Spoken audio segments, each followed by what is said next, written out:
Hello students, welcome to my class. इससे last lecture में बच्चों हमने क्या पढ़ा था? डायरेक्शन रेशियोस और डायरेक्शन कोसाइंस पढ़े थे। अब हमें क्या करने हैं, उस पर बेस कुछ क्वेश्चंस करने हैं। तो चलो स्टार्ट करते हैं हमारे पहले क्वेश्चन से।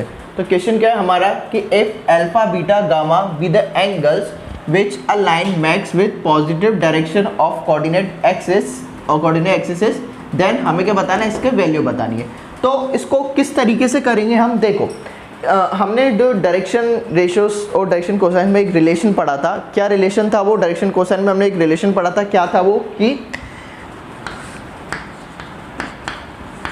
Cos square alpha plus cos square beta plus cos square gamma equal to क्या होता है? 1 होता है। ये हमने रिलेशन पढ़ा था डायरेक्शन कोसाइन में।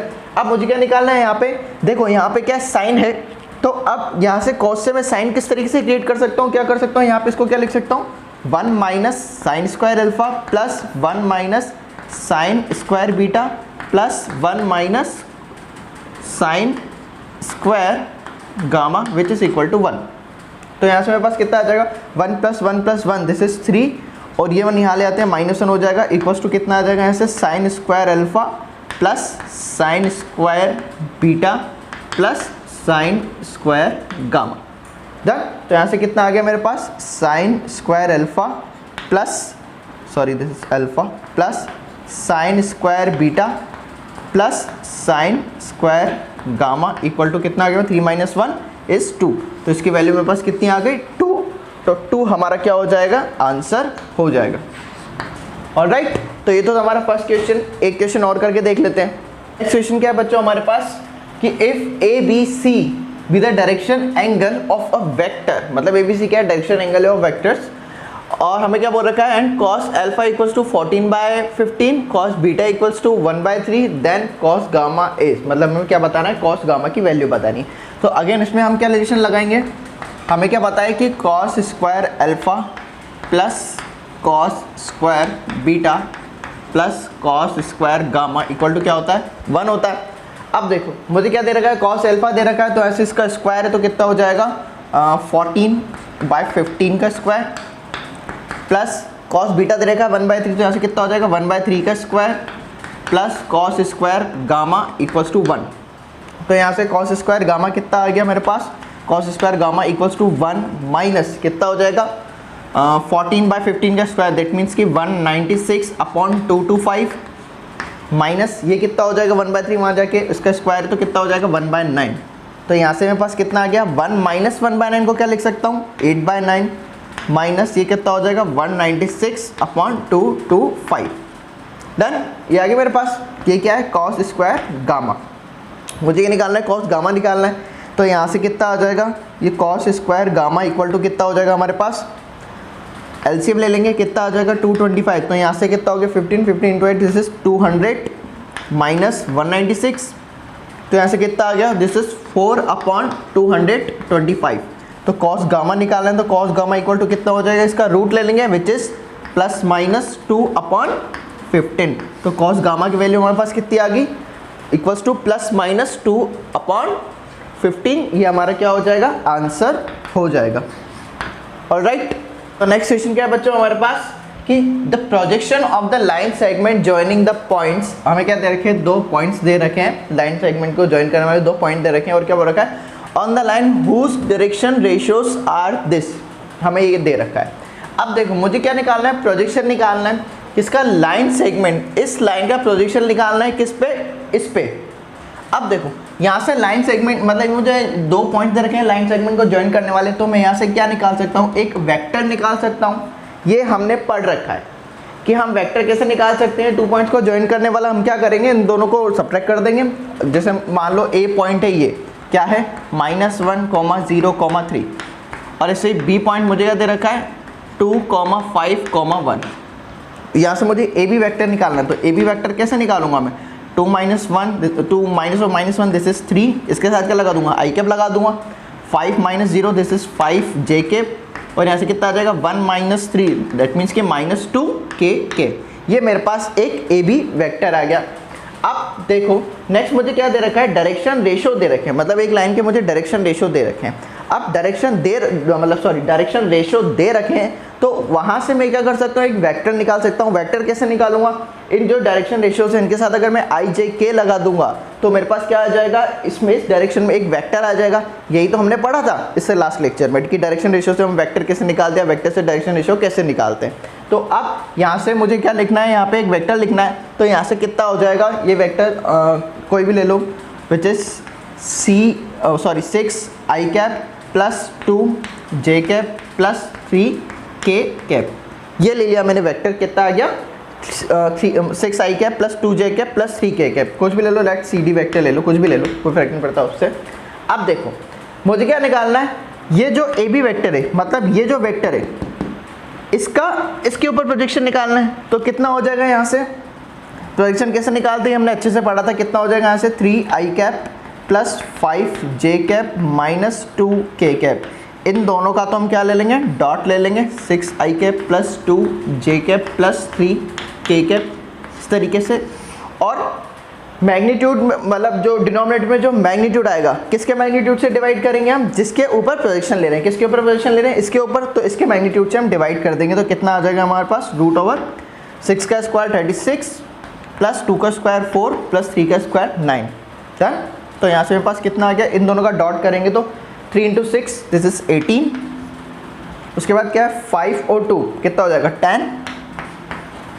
नेक्स्ट इज -2 और 3 कितना हो गया -6 अपॉन √ कितना हो जाएगा ये 36 40 40 प्लस 9 49 हो गया। तो यहाँ से मेरे पास कितना आ गया ये 10 - 6 4 4 प्लस 18 दैट मीन्स कि 22/7 कितना आ गया 22/7। तो हमारे पास जो प्रोजेक्शन है वो कितना आ गया 22/7। यही हमारा आंसर हो जाएगा। यही हमसे बोला था कि प्रोजेक्शन निकाल के बताओ, तो प्रोजेक्शन कितना आया यहाँ से 22/7। ये हमारा क्या हो जाएगा, आंसर हो जाएगा इस क्वेश्चन का। डन। तो नेक्स्ट बच्चों टॉपिक क्या है हमारा, लाइन। काफ़ी इंटरेस्टिंग और इम्पॉर्टेंट टॉपिक है लाइन। तो लाइन की हमें क्या करना है बच्चों, इसमें लाइन की इक्वेशंस निकालनी है। ठीक है। अच्छा, लाइन की इक्वेशन निकालना हमें 2D में तो अच्छी तरीके से आता है। कैसे 2D में हम किस तरीके से निकालते हैं लाइन की इक्वेशन, हमें क्या चाहिए होता है, दो चीज़ों की ज़रूरत होती है, एक तो पॉइंट की और एक स्लोप की। पॉइंट हमें पता लग जाता है कि हम कोई भी लाइन इस पॉइंट से पास कर रही है, और उसके बाद किसकी ज़रूरत होती है, उसकी स्लोप की। स्लोप कहने का मतलब यहाँ पे ये मैं ये कह लूँ कि एक डायरेक्शन बताता है। तो अगर मेरे पास स्लोप आ गई और एक पॉइंट आ गया तो मैं क्या कर सकता हूँ 2D में लाइन की इक्वेशन लिख सकता हूँ। हम ये अच्छे से पढ़ चुके हैं। अब नेक्स्ट क्या है हमारे पास, लाइन किस में बताना है हमें 3D में। अब 3D में हम किस तरीके से लाइन की इक्वेशन बताते हैं, देखो बच्चों 3D में हम दो तरीके से बता सकते हैं, एक तो वेक्टर फॉर्म में, एक और एक कार्टेशियन फॉर्म में। अगेन इसमें क्या होगा, हमें जो डायरेक्शन होगी, डायरेक्शन तो हमें यहाँ पे कौन बताएगा, डायरेक्शन रेशियोज बताएंगे। तो वहाँ से हमें पास क्या आ जाएगी, डायरेक्शन आ जाएगी, और पॉइंट हम निकाल लेंगे, इसमें या दे रखा होगा जो भी है। अब देखो इसको हम किस तरीके से कर सकते हैं, एक तो वेक्टर फॉर्म में कर सकते हैं और एक कार्टेशियन फॉर्म में कर सकते हैं। तो हम स्टार्ट करते हैं पहले वेक्टर फॉर्म में। वेक्टर फॉर्म में देख लेते हैं कि किस तरीके से निकालते हैं। पहला किसमें, वेक्टर फॉर्म में।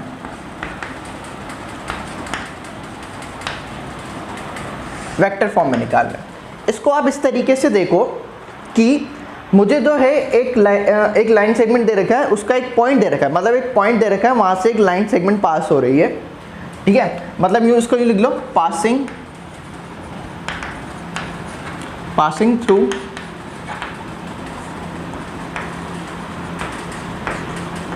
Point and parallel to a given vector है, ऐसे ले लो, पैरेलल टू अ वेक्टर। एक वेक्टर दे रखा है मान लो, मतलब कहने का मतलब क्या है कि मान लो यहाँ पे क्या है, एक पॉइंट है। ठीक है, ये मैंने पॉइंट लिया, यहाँ से एक लाइन सेगमेंट लिया, दिस इज लाइन सेगमेंट, ये एक लाइन सेगमेंट है मेरे पास। अब इसमें देखो ये जो लाइन सेगमेंट है विच इज पैरेलल टू एक वेक्टर दे रखा है, let this is B vector. मुझे क्या दे रखा है, बी वेक्टर दे रखा है एक। ये जो लाइन सेगमेंट वो इस बी वेक्टर के पैरेलल है, ये मुझे इन्फॉर्मेशन दे रखा है। अब देखो हमें क्या कर निकालना है, लाइन की इक्वेशन निकालनी है। तो इक्वेशन निकालने के लिए ज़रूरत होती है हमें किसकी, यूँ मान लो एक मूविंग पॉइंट की। Moving point in the sense कि आप ऐसा कह लो कि एक लोकस की मुझे ज़रूरत होती है। तो मान लो अच्छा ये जो पॉइंट है ये तो एक फिक्स्ड पॉइंट है, let this point is a. एक पॉइंट मैं ए ले लेता हूँ यहाँ पे, और ये जो पॉइंट लिया है ए, मैं क्या करता हूँ यहाँ से, अगर इसको वेक्टर फॉर्म में लिखना है तो मैं क्या करता हूँ यहाँ से इसका पोजीशन वेक्टर लिख लेता हूँ विच इज ए वेक्टर। इस तरीके से मैंने इसका पोजीशन वेक्टर लिख लिया। अब मैं क्या करता हूँ, ये जो लाइन सेगमेंट है, इस लाइन सेगमेंट पे एक मूविंग पॉइंट लेता हूँ। क्या लेता हूँ? एक मूविंग पॉइंट लेता हूँ विद दिस, जो कि किसकी डायरेक्शन में होना चाहिए? बी वेक्टर की। ठीक है, मतलब ये पॉइंट लिया, दिस इज आर, और इसका पोजीशन वेक्टर लिख लिया स्मॉल आर वेक्टर, ये लिख लिया। अब ये जो मूविंग पॉइंट है ये किस डायरेक्शन में? इस डायरेक्शन में, बी वेक्टर की डायरेक्शन में। अच्छा, अगर मैं डायरेक्शन चेंज कर दूं, ऑपोजिट कर दूं, तो भी कोई फर्क नहीं पड़ेगा। क्यों? डायरेक्शन चेंज है, बस पैरेलल तो है ही सही। क्या होना चाहिए? पैरेलल होना चाहिए इस वेक्टर के। अब इस डायरेक्शन में जाए, इस डायरेक्शन में जाए। ठीक है, अभी इस डायरेक्शन की बात करते हैं हम। तो यहाँ से देखो क्या आगे मेरे पास एक मूविंग पॉइंट आ गया। अब ये मूविंग पॉइंट क्या करेगा? हमने क्या कर रहा है, इस पर रिस्ट्रिक्शन लगा दी थी क्या, कि ये जो मूव करेगा इसके पैरेलल मूव करेगा, या तो इस डायरेक्शन में करेगा या इस डायरेक्शन में करेगा। तो अब जब ये मूव करेगा इस डायरेक्शन में यहाँ पे, तो क्या हो जाएगा, यहाँ से क्या हो जाएगा, एक लाइन फॉर्म हो जाएगी। क्या हो जाएगा? एक लाइन आ जाएगी। अब देखो मुझे इसी लाइन की इक्वेशन निकालनी है। अब देखो किस तरीके से करेंगे। ये जो मूविंग पॉइंट है आर, ये क्या है? मूविंग पॉइंट है। ये या तो यहाँ मूव करेगा या तो यहाँ मूव करेगा, जिसके बी वेक्टर के पैरेलल। अब देखो इसको किस तरीके से लिख सकते हैं हम, ये क्या है? इसके पैरेलल है, तो इसको मैं इस तरीके से लिख सकता हूँ कि ए आर जो वेक्टर है इक्वल्स टू क्या होगा? Lambda times of B vector होगा। इस तरीके से लिख सकते हैं हम। लीनियर कॉम्बिनेशन में हमने अच्छे से पढ़ रखा है ये चीज़। तो अब देखो ये ए आर वेक्टर है, ए आर वेक्टर, इसको मैं क्या लिख सकता हूँ? R vector, small R vector minus A vector, इस तरीके से लिख सकता हूँ यहाँ से। तो अब यहाँ से कितना हो जाएगा? Lambda times B vector. अब देखो इस फॉर्म में भी लिख सकते हो, और इसको मैं और अच्छे से लिखना चाहूँ तो आर वेक्टर इक्वल्स टू यहाँ से कितना आ जाएगा? ए वेक्टर वहाँ चल जाएगा, तो ये हो जाएगा A vector plus lambda times of B vector. ये क्या आ गया? मेरा लाइन का इक्वेशन आ गया। ये क्या है हमारे पास? लाइन का इक्वेशन आ गया। अब इसमें देखो क्या कि लैम्डा के साथ जो बी वेक्टर लिखा हुआ है, लैम्डा के साथ जो बी वेक्टर लिखा हुआ है, ये वेक्टर जो है, ये वेक्टर मुझे क्या बताएगा? मतलब ये वेक्टर कौन सा वेक्टर होगा? देखो ए वेक्टर तो यहाँ भी है और यहाँ भी है। अब क्वेश्चन में ये तो नहीं लिखा आएगा कि ये वाला ए वेक्टर ये वाला है या बी वेक्टर ये वाला है। उसको कैसे पहचानेंगे? लैम्डा के साथ जो वेक्टर लिखा हुआ है वो हमें क्या बताएगा? हमेशा डायरेक्शन बताएगा। वो कौन सा वेक्टर होगा? डायरेक्शन वाला वेक्टर होगा। मतलब ऐसे लिख देता हूँ इसको थोड़ा सा याद रखने के लिए कि कौन सा वेक्टर होगा? डायरेक्शन वेक्टर होगा। डन। और जो इसके साथ लिखा हुआ है ये ए वेक्टर, ये क्या है?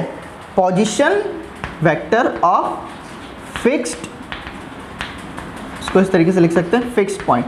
मतलब ये क्या है? जो फिक्स्ड पॉइंट है हमारा, मतलब ये वाला, इसका क्या है? पोजीशन वेक्टर है, मतलब position vector of fixed point. ये वेक्टर कौन सा बताएगा? जो हमारे पास फिक्स्ड पॉइंट आएगा वो वाला वेक्टर बताएगा। तो हमें इसमें यही जो चीज़ें ध्यान रखनी है कि लैम्डा के साथ जो वेक्टर आ रहा है वो हमें क्या बताएगा? डायरेक्शन वाला जो वेक्टर है वो वाला होगा, और जो ए वेक्टर है वो फिक्स्ड पॉइंट वाला वेक्टर होगा। तो इससे हमें क्या याद रखना है कि ये हमारी क्या हो जाएगी? लाइन की इक्वेशन हो जाएगी। कब? जब एक पॉइंट जो क्या है, मतलब जो लाइन है वो एक पॉइंट से पास कर रही है और एक वेक्टर के पैरेलल है, उस केस में हम लाइन की इक्वेशन किस तरीके से लिख सकते हैं? इस तरीके से लिख सकते हैं। डन। अब इसका एक और पॉइंट है, क्या देख लेते हैं नेक्स्ट पॉइंट क्या है बच्चों, कि अभी तो हमने देखा क्या कि जब जो लाइन है वो क्या है? एक पॉइंट से पास कर रही है और एक वेक्टर के पैरेलल है। अब अगर मान लो ऐसा हो जाए कि अभी भी वेक्टर फॉर्म में निकालना है, अब क्या हो जाए कि जो लाइन है वो किससे पास कर रही है? दो पॉइंट से पास कर रही है। पासिंग थ्रू, जो लाइन है वो क्या है? पासिंग थ्रू, ऐसे लिख देते हैं इसको,